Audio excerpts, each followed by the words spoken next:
jokanyo mag chama to un kod ohala. Chop lek mar ohandi kokalo kuom hola mong'ere kaka Pamoja Group Loan ma ichiwo nyaka $10,000,000. Onge arita moramora ma ochuno ni nyaka ibedgo. Lim bad bengi mar Equity moramora mondo indikri.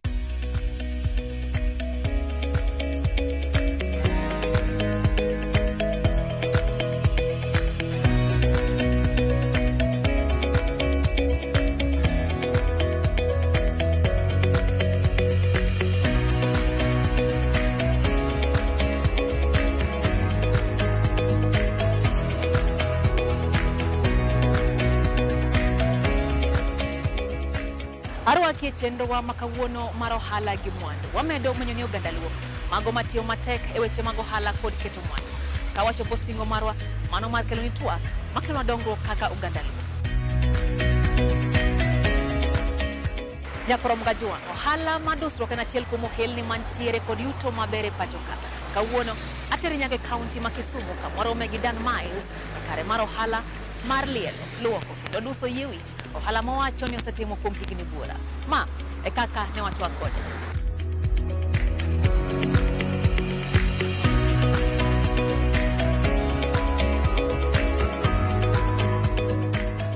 Anilunga ni Daniel Ching Milawa. So business mo antire ni ilunga ni Sophisticated Beauty Parlor. Watimo services mag hair dressing and beauty and barbering.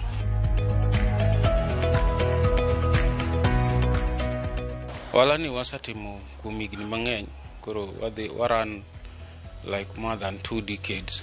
To gimomiyo wasabedo wala ni igni mang'eny any one concerned about our clan. Our clan form parts of our family. We treat gi kaka our family members. Mane momiyo kasa mwabiro kata kwa yao tich to wa make sure ni wagone kata simo jogo mabiro irwa kama nitie permanent clients nitie moko be ma walk in to waketo gi kaka our family member. Priority maro and service delivery, effective service delivery and customer care.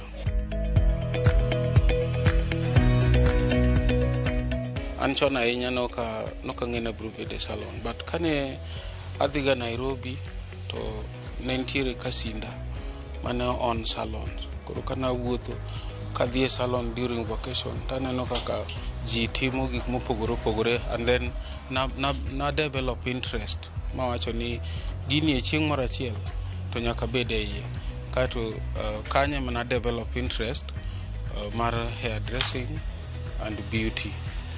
Koro asabedo ka atime na chako kaka ngama observe ma chaka donje training makato koro abedo ka koro full time as a manager and the salon respondent.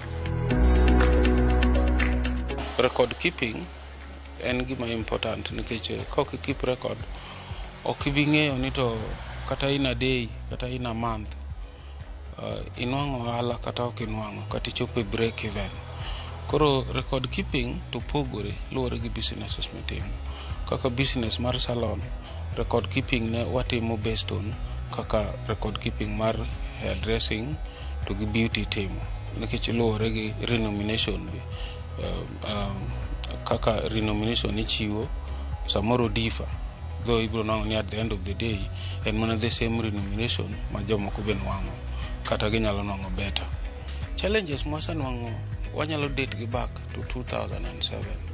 Now in 2007 business ne ber kabisa during that time, but kano chopo kama kuro post election violence no erupt and Ma was the center of everything. Kani inano kaka town liel, people were displaced, jineringo ka dithuchegi to wan wadong kaendi. Kan wadong ka nentie client be mano dong kodwa maginyalo go simo to sama gigo simo no wathagore kabisa muwa make sure ni waloro dot to walosogi. Koro mana achiel kuom challenges mar ariyo gin glorification of businesses machalo kama. Inonga nitiere competitors mabe biro ma joma nigi interest moko kuom gi gin client ma be ne waloso kuonde gi mane kobiro to nonka salon opong and everything ro moko ne paro ni pesa nitiere mang'eny e gini mago be noyawo kuonde gi and then ne gi move gi jok mane gi kelo ka mano no ko deter from moving nikech challenges minwango iwacho ni saminwango challenge eka in be ibedo gi mijingo mar ng'eyo ni to challenges gi anyalo tackle gi nango koro mano ne miyo wa mondo wabed gi mijingo mar building up our clientele base wabiro wa offer services moko ma other people offer. For example, kanyalo wacho ni kanwa chako ka in the year 2000 to services machalo kaka massage ji nok tim to wato already no waboro gi from Nairobi nikech Nairobi ne timo gi koro nwa kelo gi ka to watimo gi professional koro biro nango ni sami loose kocha to massage ma jomoko ok tim itimo ne nitiere a wide range of services machalo kaka tongs no watimo ka endi facial therapy mane onge ngama timo no watimo ka kidhi kujo nitie facial room mo keto kacha gi product ma customers ne biro koro mago be achiel kuom services mane miyo kata competitors wantiere to wanto wadhi mbele nikech we can do 1 2 3.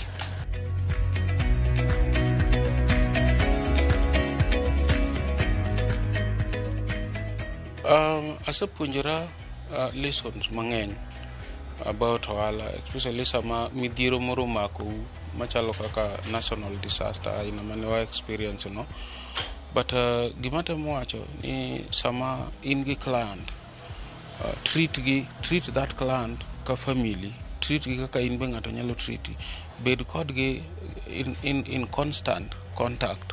Sama in gi contact gi you keep on calling them, you keep on reminding them koro kaka e waka kamwatieni one as the salon owner or respondent and contacts my client.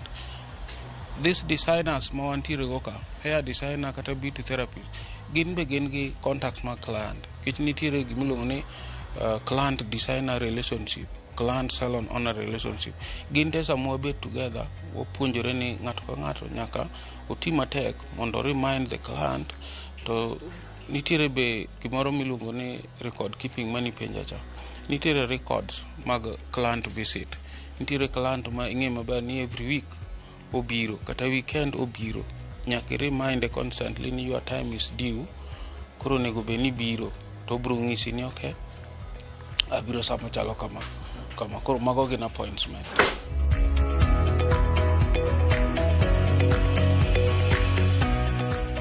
Gima miya siso mar dhi mbele go ohala ni en passion driven and then ohala ni king'iye en technology to satisfy and look good every day. Idwa ni mondo iket ji obed happy and sama gin happy ibiro nongo ka mor ma ji nigo kowuok kama intiere mi happy ibiro nongo ka mor ma ji nigo kowuok kama intiere mi ji mondo i continue gi gimitimo no endo mano konya kabisa nikech at the end of the day abro neno ka atemo matek mondo ji mobiro ka obed gi mor to samora mora ka ng'amu wuok e odi mor in bende mor.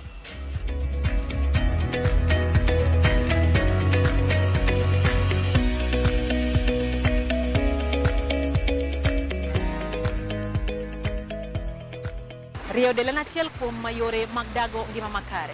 Oganda thoro dhi e kuonde rio del motisi ni ji mondo mi girie dendgi. Nyakurom Gajwa, Stephen Okuku nitiere kod kar rio del e kadak Manyalenda e kaunti ma Kisumu. Ohala mowacho ni oseyo oganda mathoth mantiere kod dwaro mar rio dendgi. Ma e kaka ne watwa kode.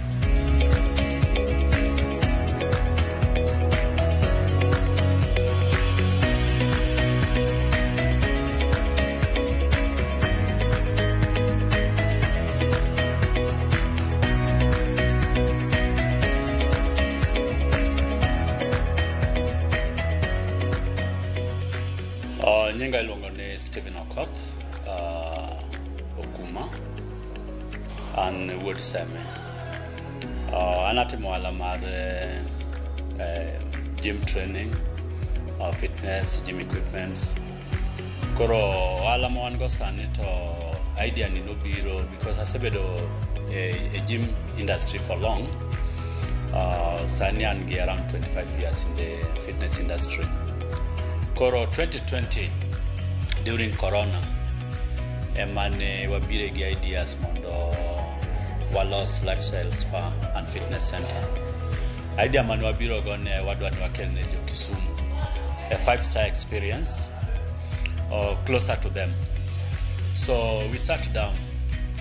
Nwabet ndalo mang'eny kochakore dwe mar abich ne wabet ga meeting to wapuonjore paro, wakonyore paro ang'o madwa timo mondo wakelne jo Kisumu gimoro ma ka gineno kar mondo gidhi Nairobi manyo gima kamano to wakelne gi machiegni. Koro the idea man wan go ne ngani wakelne jowa 5-star experience, a gym kendo spa, weche mek loso wich, weche mek liedo, weche mek mazoezi. Gima nomiyo no olomba mondo achako alani kaka na wacho chakruok interview ni asebedo the fitness industry. Koro natiyo Nairobi, then natiyo Kitale, to kana biro Kisumu na yudo ni fitness establishment gi spa ma Kisumu kae negin matindo tindo. Koro ng'eny ji ne thoro dhi Nairobi ka gidwaro nolosgi gisiko mani Nairobi kuma gidhi kata ka giyudo nafas matindo gidhi Nairobi. Mane manomiya idea na pana je wan be wajoluo we wakel girwa kae ok ni wasiko wadhi mana Nairobi. Wan be walos marwa jowa bende ubede mamor ka gin gi girgi magi wacho ni to mamargi. Koro mane momiyo ne wachako alano. Mar ariyo gimomiyo ne wachako wach fitness en gimoro ma konyo ji e ngimagi nikech omiyo idak aming'a to omiyo ogeng'o tuoche mang'eny. Koro ndalo corona no wayudo ni ke gik mane lando joma ne go exercise ng'eny gi ne kada corona omako to nokinygi ahinya. Koro nowacho na pana ma gima ber, lakini kako ber ni wadwa lose standard moro mamalo molo ma wasenene area ni mane kuma idea no biro. To koro ka nwachako wach fitness no to wayudo na pana nyiwa gi minewa to gi weyewa gin bonego walos negi kaminyalo losi wigi maber mok ni nyigi idha ndege ni gidhi Nairobi nidhi los wigi ni kuma spa nitiere maber. Koro nwaloso negi kama inyalo losi wigi e standard mamalo to mano be nwayudo ni loso wich to gi liedo be dhi kanyakla. Koro wacho ni jowa mabedo dongo walos negi kama ka gibire to giwinjo ka gin kare seche miloso wigi, seche mitimo negi massage gin kare, ten mar anyuola gi, en mar jodala, en mar onagi. Mane momiyo wakelo gino ka.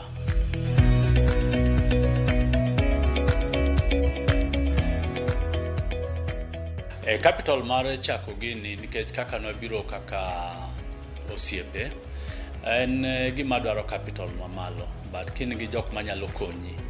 Mane momiyo wawacho ga ni wajo luo kaka onagi onego wabed ni wating'ore malo ka ng'ato ni guide ya tu chokoru tu konye.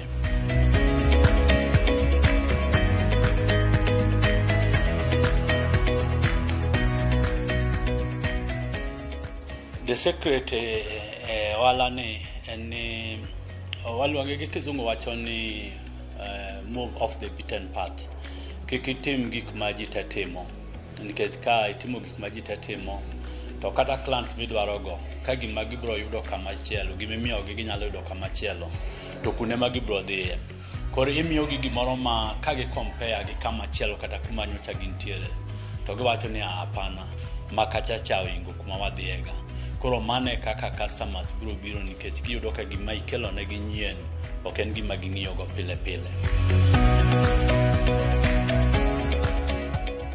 Ohala ko chaki to niga gimidhiero mar entie gik machendo.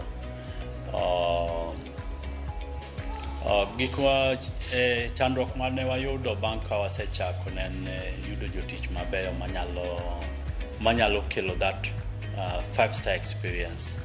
ne clans mane wadwaro. Koro mane namba achiel mane wachako go ka wamanyo joma beyo molony e tije kidienje mek tije mane wadwaro.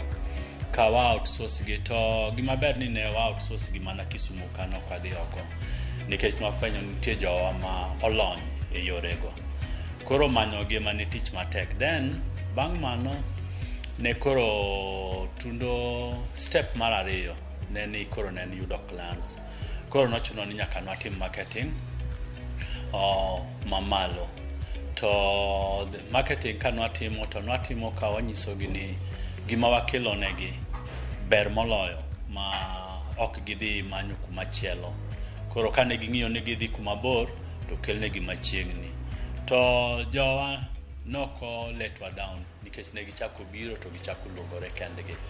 Koro mar adek shida ma ntiere to ene business te en the running, the overhead expenses makoro wuok nikech gik mitiyogo, modhi mitiyogo, but mago to gin gik mabire biashara ni. Koro kiyudo clients maber ting'e kaka itiyo kodgi to be kendo be idhi adhiya maber kendo iyudo ohala. Kidwa no ohala mondo dhi mbele maber kata gima otenore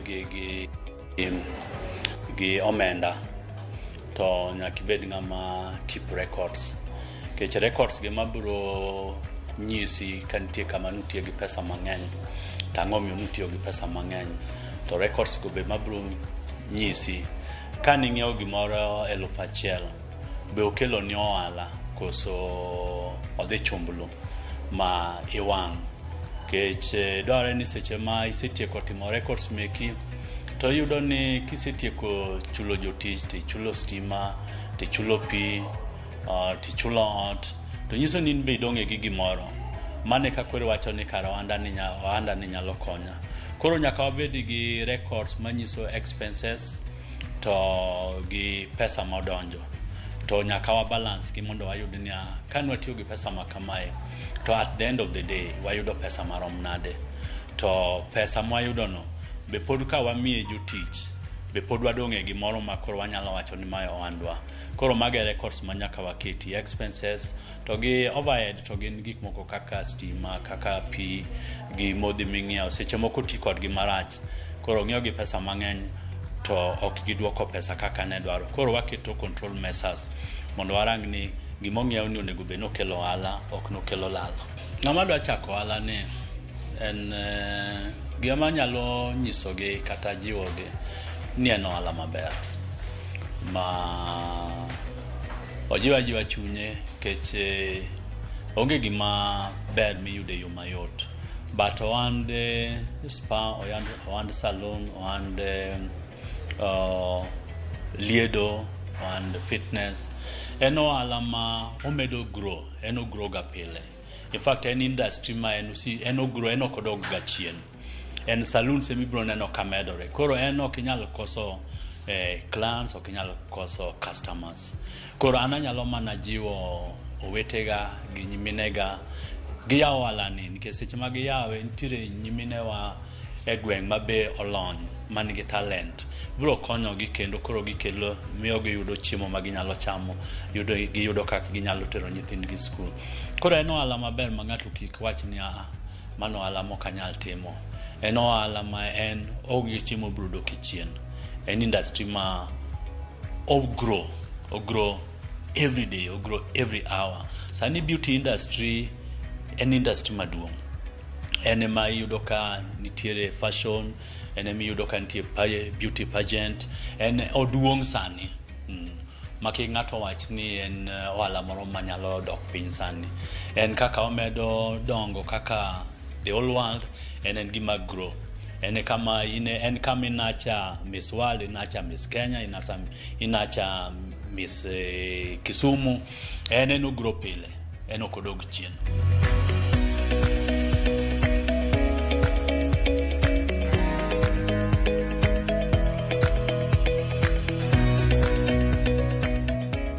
Wakaw yo machuok e chenro ni mar ohala gi mwandu nyaka rom ga juma. Kata kamano, kwaduogo, wamenyo ni ja ohala wa mar juma. Kik idhi mabor.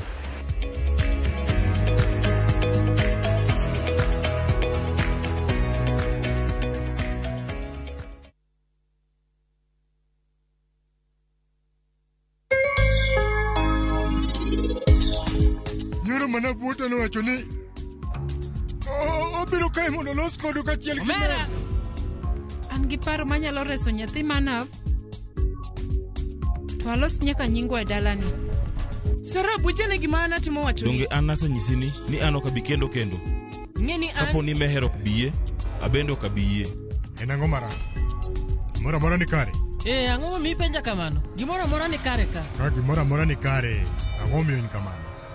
Dial *334# to enjoy 1 GB at 50 Kenya shillings for 24 hours. Bundle exclusively available on Airtel Money. Okay, nimeshaseti hiyo 1 GB. Sana data yako kakuku tu.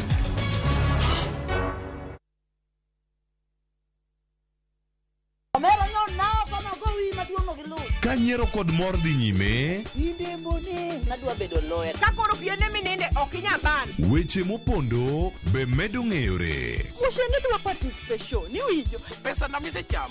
Oingo yie nyaka garus combine. To kwe kethore kind ji. Bona we wanamgwenya sis. Onjaore. Ma town. To ng'ato ka ng'ato temo mana tony. Yani mutani saniji tema pek. Dinga hiyo dala ba. Nyarko chia. Tich abich ka tich abich. Saa 1 gi dakika 45 otieno.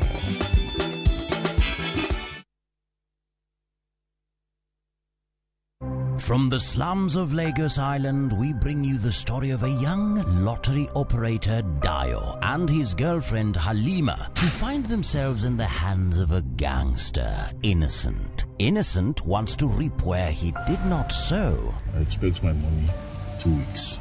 Dio has to find a way to escape from the deadly wrath of Innocent and at the same time save his relationship with Halima. You dey use your brain. You dey wetin dey talk. You use your brain at all. That's why you talk. It makes sense. What's that for you? Watch this Be Out of Luck only on viewsasa.com or dial *4.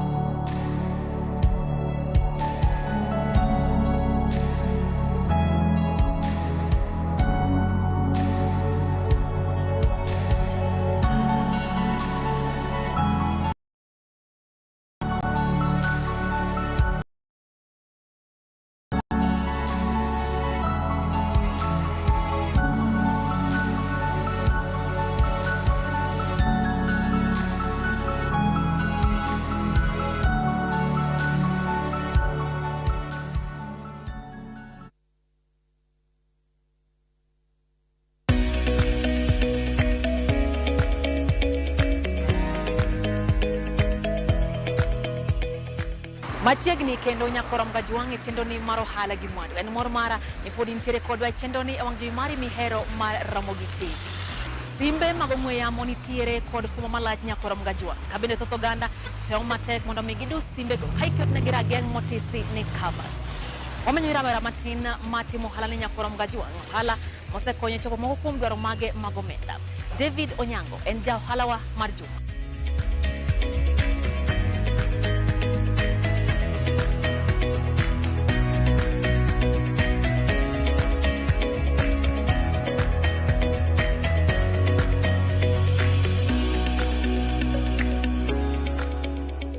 I'm David Onyango, aja siaya Alengo Usonga.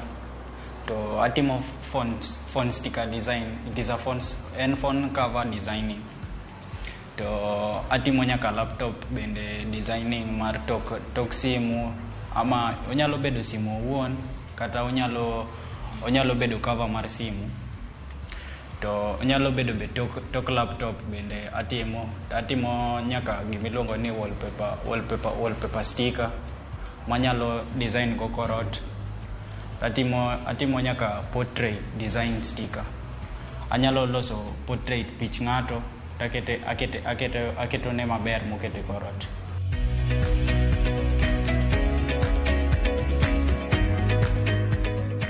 Sebedo katimo tijni for 2 years since natiek form 4 nyaka sani.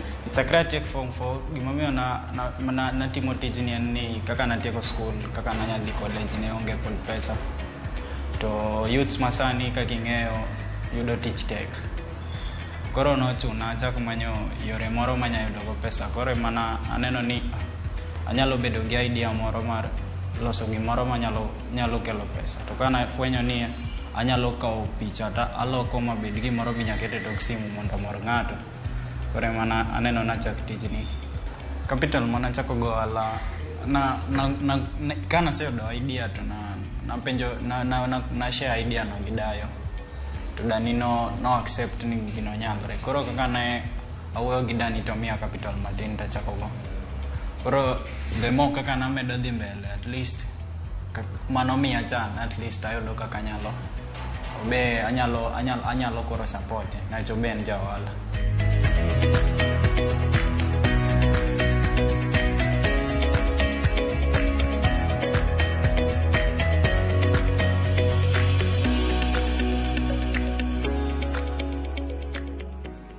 Challenges makadhe en ni gini en gimi keto gi mach. To samoro kichopo ir ng'ato ni da keto ne gini e tok simbe kata e tok laptop ne no ga mana ni da wango tok simbe kata ida wango ne laptop. Koro sama ingeni oneno ni da wango ne laptop no miyo samoro I lose some customers.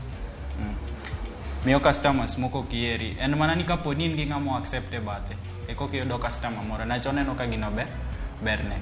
Koro mondo mi overcome such challenges atang'one gima seloso mondo mi one.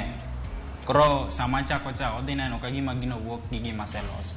Record keeping gima miyo nyaki bedgo en ni nyaki ing'eni adimo dhi tadimo dong. Maki kia adimo dhi ga adimo dong samoro iwaro kata 30 kata iyudo 30 go ti iusa 12 to iya 12 gi pesgi okine. Samoro be pesgi nitiere to ing'eyo ohala miyude wigi. Koro onego be ni ing'eyo ni iyudo ohala maromo nade kata idhi los maromo nade, iyudo lal maromo nade. Advice manyalo miyo gen ni kapo ni in gi interest mar timo gini to gimomed ng'eyo ni ing'e ni iyudo lal kata ok iyud lal e gini. Kapo ni chako inyalo chake kineno komori nyaki ing'e ni iyudo lal kata ok iyud lal. Newach samoro inya bedo kodgi iuso gino a day tiyudo pesgi no ok idwa save, inido mana ni tigi pesa no te na chok inya uso gite dichiel. Samoro ging'eny gibiro ga in bulk. Koro inyalo bedo ni iyudo pesgi titiyo ga tiya ma ok isave, ok ipargo kata mbele. Onego be ni kapo ni itimo gini tiparo mbele gi pesa ni no be i-balance.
Mae makelo wa giko mar chenro makawuono mar ohala gi mwandu. En geno mar nyakoram gajuang ni imedo puonj makare kotende gi ohelni mago mamanyo ni chenro ni mar ohala gi mwandu. Tudi koda kendo juma manyien e seche makama. Omed goyo mbaka mago makelo dongo kaka oganda. Oriti masani nyinga Lydia okay.